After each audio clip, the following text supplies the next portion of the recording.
Mesdames, Messieurs, chers partenaires, chers invités, bonjour à toutes et à tous. Au nom des organisateurs, j'ai grand plaisir à vous souhaiter la bienvenue ici à Metz dans ce bel espace de conférence qui nous offre un cadre des plus appropriés pour partager, réfléchir et aussi débattre autour d'un sujet des plus stratégiques en matière de transition énergétique, écologique et environnementale, l'hydrogène. Alors à l'heure où l'infatigable explorateur et fervent défenseur de la planète Bertrand Piccard se prépare pour son 3e tour du monde sans escale en seulement 9 jours à bord d'un avion révolutionnaire à hydrogène.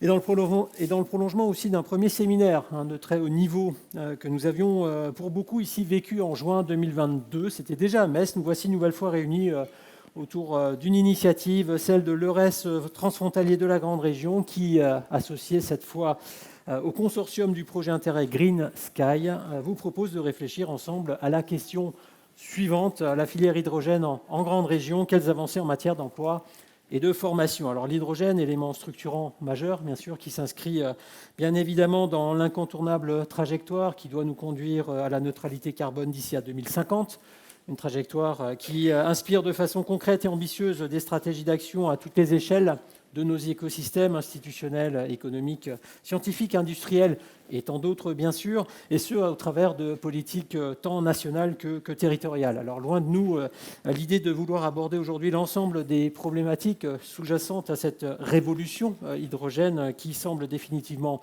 sur les bons rails, on peut le dire. Le choix des organisateurs se veut plus précis autour de l'une des problématiques clés que pose l'avènement d'une filière industrielle structurée, puissante. Je parle de la formation, des compétences et de l'emploi. Alors, avec l'aimable participation et la complicité de nombreux experts et professionnels issus d'univers institutionnels et géographiques très diversifiés, la journée qui vous est promise sera alternée des temps de discussion, des temps de découverte aussi que je vous expliciterai un petit peu plus tard. Le tout pour nous permettre de faire ensemble un point précis sur les avancées en matière de projets, d'infrastructures, de programmes, d'innovation dédiés aux coopérations en matière de formation, au développement des compétences et à la promotion des métiers, des emplois de la filière hydrogène en Grande Région et un peu au-delà, bien sûr. Mesdames, Messieurs, petite précision d'importance, l'allemand et le français seront les 2 langues de travail aujourd'hui. Vous avez toutes et tous pu vous équiper du petit appareil magique qui va bien, sinon il suffit de vous rendre au niveau de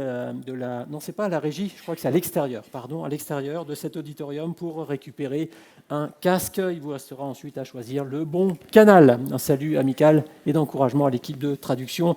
Et j'essaierai, moi le premier, de ne pas parler trop vite. Enfin, un court message plus personnel pour remercier l'équipe organisatrice et l'ensemble des parties prenantes qui m'accordent leur confiance. C'est toujours un honneur pour moi d'être parmi vous. Merci beaucoup. Et maintenant, pour ouvrir officiellement nos travaux, je vais avoir le besoin de votre concours, Monsieur le Président André Bousser, si vous voulez bien me rejoindre sous les applaudissements, bien sûr, de notre public. Bonjour André Bousser. Très heureux de vous accueillir. Est-ce que tout va bien déjà ce matin ? Très bien.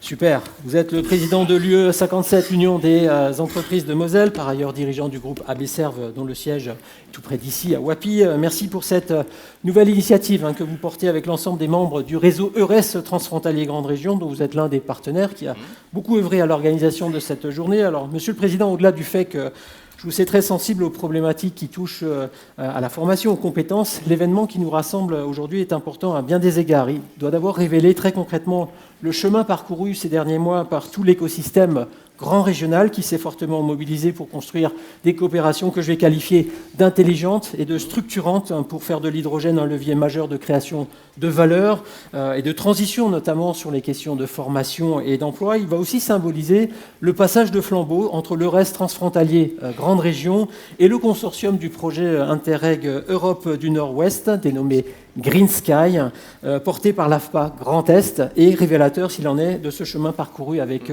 succès avec l'ensemble de vos partenaires. Monsieur le Président, on vous écoute. Voilà. Merci de nous accueillir. Merci beaucoup, Guy. Tout d'abord, merci d'être venus aussi nombreux. Ich möchte ein kleines Wort zu unseren deutschen... Je m'adresserai également en allemand à mes amis et collègues allemands, en langue allemande. Je vous salue très cordialement. Monsieur le directeur des partenariats de France Travail, représentant Madame la directrice régionale, Mesdames et Messieurs les représentants du Conseil régional Grand Est, Mesdames et Messieurs les partenaires d'EURES Grande Région, monsieur le directeur régional de l'AFPA Grand Est, monsieur le représentant du MEDEF International, que j'ai vu ce matin, mais je crois qu'il n'est plus là. Il va revenir. Il est là-haut. Mesdames et messieurs, en vos grades et qualités, chers amis, il me revient l'honneur de lancer cette manifestation et je tiens tout d'abord à remercier tous les organisateurs et partenaires de cette journée et toutes celles et ceux qui, tout au long de la journée, vont vous apporter leur expertise de la filière hydrogène.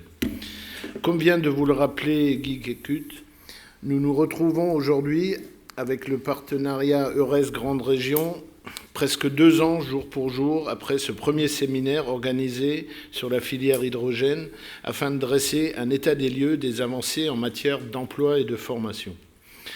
Lorsqu'il y a près de 2 ans, je clôturais la précédente journée sur ce thème, j'ai émis le vœu que des décisions concrètes et fortes pour une coopération transfrontalière autour de cette filière puissent voir le jour après cette première journée forte en promesses, souhaits et propositions.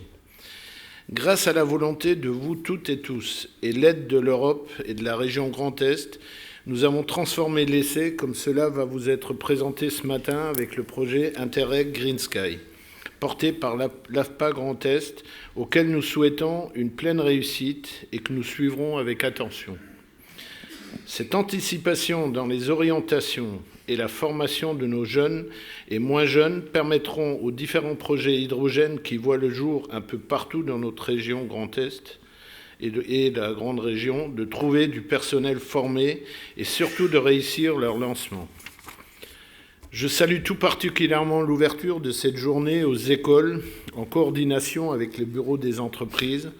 250 lycéens professionnels sont attendus cet après-midi pour découvrir cette filière qui doit être une des filières majeures pour la décarbonation de notre industrie et un monde meilleur tout en garantissant la poursuite de notre croissance, élément essentiel pour le financement de la transition écologique. Je vous souhaite une belle journée de travail. Merci à vous. Merci à vous, André Boussert. Des applaudissements comme il se doit, en effet.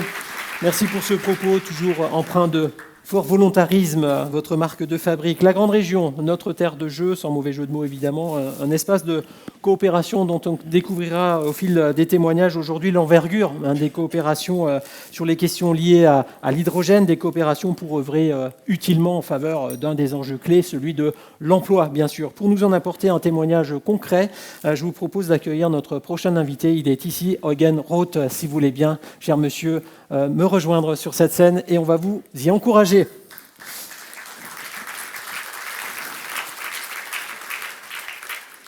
Bonjour à vous, Eugen Roth, herzlich willkommen hier in Metz. Un homme engagé que vous êtes, je pourrais citer beaucoup de titres ou fonctions qui illustrent votre parcours passé ou actuel. Il me plaît par exemple à indiquer à notre public que vous coprésidez la chaire Sciences et Monde du Travail à l'Université de la Sarre, mais nous avons aussi plaisir à vous accueillir ce matin en tant que président du Conseil intersyndical de la Grande Région, membre du réseau EURES de la Grande Région, une fonction que vous occupez depuis juin 2021. Alors, court rappel historique, si vous permettez, je ne suis pas sûr que tout le monde sache exactement de quoi il s'agit. Alors, pour adapter le travail syndical transfrontalier au développement de la Grande Région et aux besoins des travailleurs de notre territoire, les structures syndicales des confédérations syndicales adhérentes à la Confédération européenne des syndicats actifs dans cette grande région, fondée en octobre 2016, le Conseil syndical de la Grande Région, appelé donc le CSIGR. Alors, son objectif est de défendre les intérêts des travailleurs frontaliers de la Grande Région par rapport aux politiques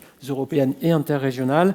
Alors, j'ai simplement envie de vous demander, finalement, en quoi la montée en puissance d'une filière hydrogène, dont on voit les potentiels, dont on repère aussi les besoins, on va en parler toute la journée, est aujourd'hui un sujet central pour vous, notamment sur la question de la formation et de l'adaptation des compétences à ces besoins. Merci beaucoup d'être avec nous. Eugen Roth, on vous écoute. Merci à vous, Monsieur Kekut, et aussi Monsieur Bousset. Félicitations pour cette conférence, parce que je crois que c'est très, très important de se rencontrer ici et de discuter comment le fil hydrogène nous venirons en futur. D'abord, je dois dire, je vais parler en allemand parce que je suis très bien en français, mais ça marche pour le déjeuner. Also vielen Dank für die Einladung. Alors un très grand merci pour votre invitation. J'ai entendu déjà l'interprète que je connais. Bonjour Barbara. Et merci beaucoup de nous faire une petite intervention pendant 5 minutes. Et j'aimerais aussi en profiter. Et nous ne sommes donc un bref aperçu historique du Conseil syndical interrégional au sein de la grande région, ce qu'on appelle la grande région. Et au départ, c'était donc le Conseil syndical Trois Frontières et Sarre-le-Leuc. Nous étions les premiers en Europe. Ça n'a pas seulement commencé en 2016, mais déjà en 1976. Voilà donc un moment très intelligent de préparation de l'avenir pour démontrer la capacité de faire face à l'avenir dans le domaine de l'industrie, parce que nous tous, nous venons d'une région industrialisée. Juste ce bref retour en arrière dans l'historique. Et nous savons qu'en ce qui concerne le marché de l'hydrogène, cette évolution est extrêmement rapide. Les syndicats au nom desquels je m'exprime aujourd'hui, les syndicats de la grande région, c'est-à-dire 8 confédérations syndicales de la grande région qui se sont réunis au sein du Conseil syndical interrégional, on se pose la question de savoir si nous, à savoir les travailleurs et travailleuses, pourrons faire face et pourront participer à l'aménagement de cette transition et si nous sommes capables de préparer un bon avenir à nos collègues. Point d'interrogation. Et entre autres, la question de savoir si notre grande région commune est une bonne base pour cet avenir économique. Point d'interrogation. Et il faut savoir une chose très clairement, le train vers l'ère de l'hydrogène ne peut plus s'arrêter. C'est-à-dire, on ne discute pas de savoir si on participe, mais la question de quelle manière on l'accompagne. Et nos gouvernements, ainsi que les différentes entités régionales, mais Eurostate, Sky Green et d'autres s'y sont préparés. Et je citerai comme exemple le land de Rhénanie-Palatinat, Alexander Schweitzer a donc nommé un ministre de la transition écologique, c'est-à-dire un cabinet de transition, c'est le nom que porte donc le cabinet ministériel, et donc le ministre est Alexander Schweitzer. Moi, je suis sarrois, je viens du DGB de Rhénanie-Palatinat-Sarre, c'est-à-dire un regroupement transrégional, et nous avons créé une entreprise hydrogène avec Madame Bettina Hübsch, directrice, que j'ai pu saluer ce matin. Merci d'être venu aujourd'hui. Et le syndicat IG Metall a installé donc un bureau de transformation en ça. Et le DGB a lancé un projet transition industrielle. Et mon ami et collègue Thomas Otto, directeur de l'Arbeitskammer, donc de la Chambre de travail qui n'existe qu'en au Luxembourg, en Sarre et en Drèbe, en Autriche également, qui sont très actives. Juste pour vous montrer ce que c'est, je vous présente cette brochure récemment publiée et où il est question de la qualification au moment de la transformation. Ce sera une question clé pour accompagner nos effectifs et les autres chambres consulaires, chambres d'industrie de commerce, chambres de travail, etc., travaillent intensément au niveau transfrontalier et sous l'égide de notre ministère de l'économie, transformation économique et écologique de l'énergie. On a installé un responsable pour la transformation structurelle auprès de la chancellerie d'État de Sarre, mon collègue Frank Megler. Pourquoi est-ce que je vous dis cela? Juste pour vous dire qu'on est déjà en train de s'y atteler, mais on a besoin d'une plus grande mise en réseau.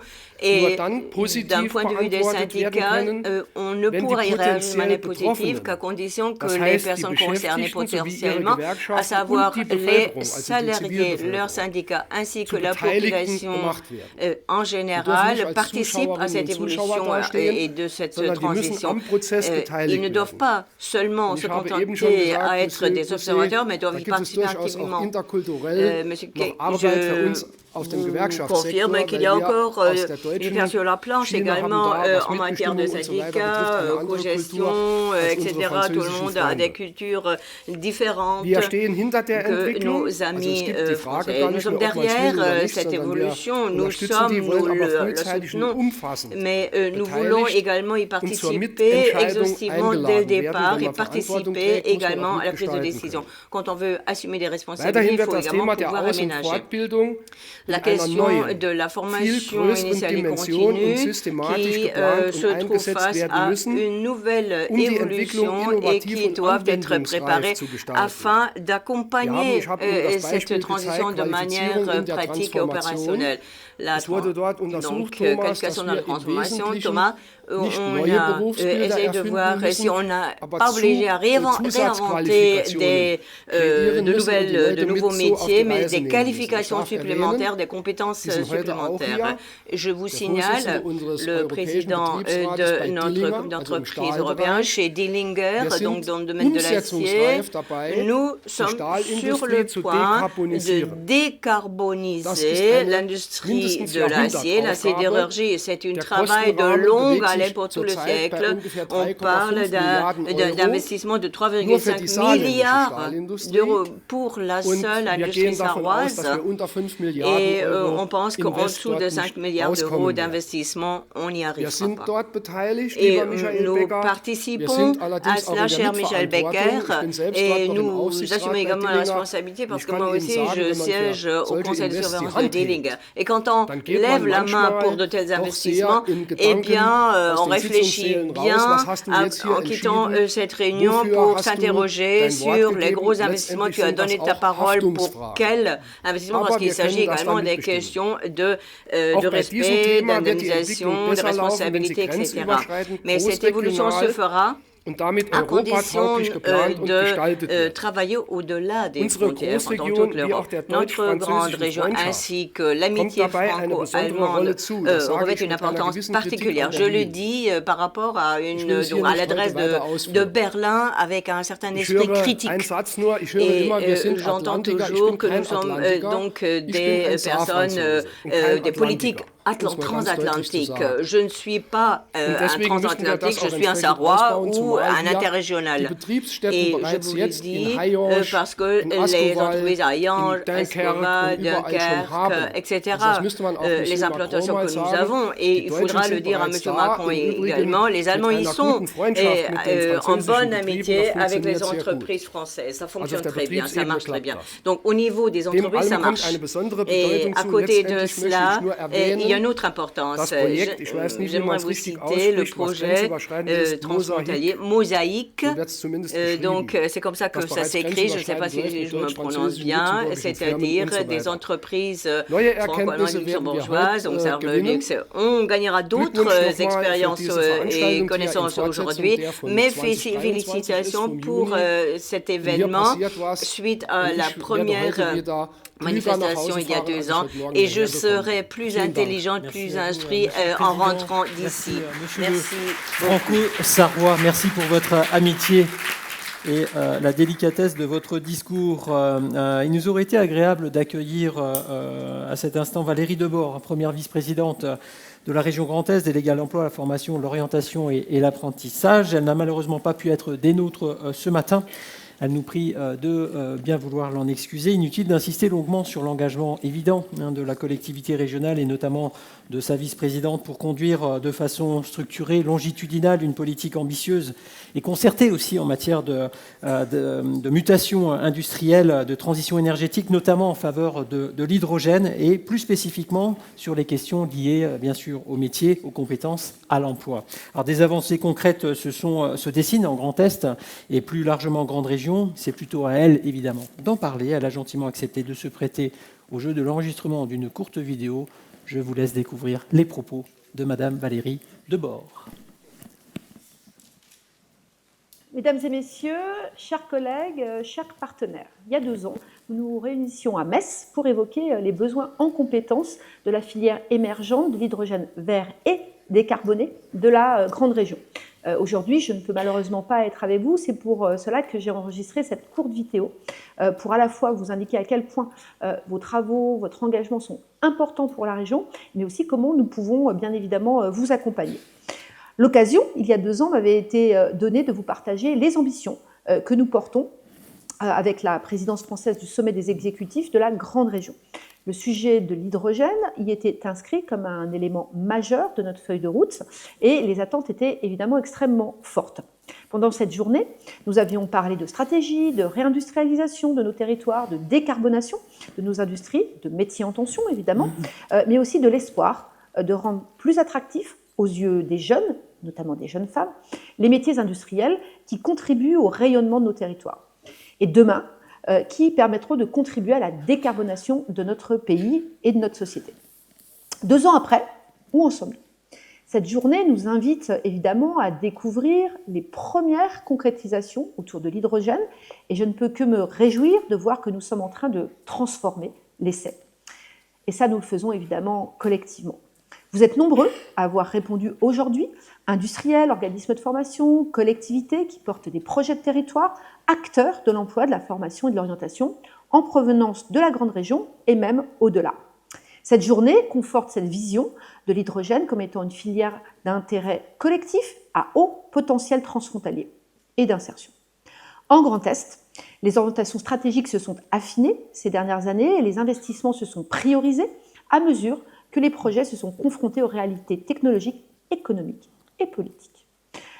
L'hydrogène est un des moyens de décarbonation des usages à envisager après des réflexions incontournables sur la sobriété, sur l'efficacité énergétique et en complément de l'offre d'énergie renouvelable déjà présente sur les territoires. À ce jour, nous soutenons 2 grandes priorités, la décarbonation de la mobilité lourde, c'est-à-dire les camions, les bus, les trains. Nous le faisons d'ailleurs régulièrement à la région en achetant des rames qui sont décarbonés, et puis la décarbonation de certains process industriels, production d'engrais ou d'acier par exemple. Par ailleurs, 5 écosystèmes en région Grand Est sont aujourd'hui identifiés. Sur le versant lorrain, l'écosystème de Thionville-Saint-Avold est directement ouvert sur la grande région et la demande transfrontalière en hydrogène fait partie des paramètres pris en compte pour dimensionner au plus juste la production et les infrastructures. Pour faire le lien entre nous, la question des corridors hydrogène qui vont mailler notre territoire pour produire, acheminer et distribuer l'hydrogène est essentielle. Côté formation, le séminaire de juin 22 avait su attirer notre attention sur l'importance d'anticiper les besoins pour construire les compétences de demain. Plusieurs acteurs se sont depuis positionnés en Grand Est, venant préfigurer une vraie filière de formation préparant aux métiers qui prennent appui sur des qualifications intermédiaires et supérieures. Je pense bien évidemment à l'AFPA, à l'Université de Lorraine, ainsi qu'au campus des métiers et des qualifications d'excellence, il a été labellisé ainsi, de Thionville. Je n'oublie pas, bien sûr, la question de l'orientation des jeunes et la découverte des métiers, compétences intrinsèques de la région Grand Est, qui est un sujet auquel, vous le savez toutes et tous, je suis extrêmement attachée. Et je salue l'initiative prise par les organisateurs d'inviter des lycéens cet après-midi à venir découvrir l'hydrogène et ses métiers. Les sujets autour de l'énergie en général et de l'hydrogène en particulier sont porteurs de sens dans les transitions profondes que nous vivons et doivent devenir porteurs de belles perspectives professionnelles pour nos jeunes.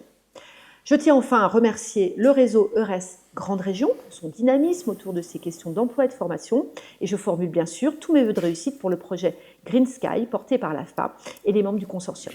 Je vous souhaite à toutes et à tous de bons travaux, une bonne journée de travail et au plaisir de nous retrouver bientôt. Merci à Madame la vice-présidente de la région Grand Est. Merci pour vos chaleureux applaudissements. Mesdames, Messieurs, pour entrer dans le vif du sujet, comme nous y avons invité les personnalités qui viennent de lancer cette journée thématique, je me permets un rapide coup de zoom sur le programme qui vous est proposé avec ce matin plusieurs temps forts pour aborder selon différents angles thématiques la montée en puissance de l'hydrogène dans toutes les strates de réflexion et d'action qui concernent les transitions, avec bien évidemment de nombreux focus sur les questions qui nous intéressent particulièrement aujourd'hui, vous l'avez compris, à savoir la conception, la structuration d'une offre de formation et de services ajustée aux enjeux du développement des compétences compétences nécessaires pour cette filière hydrogène qui se développe sur ce territoire de la grande région et bien au-delà.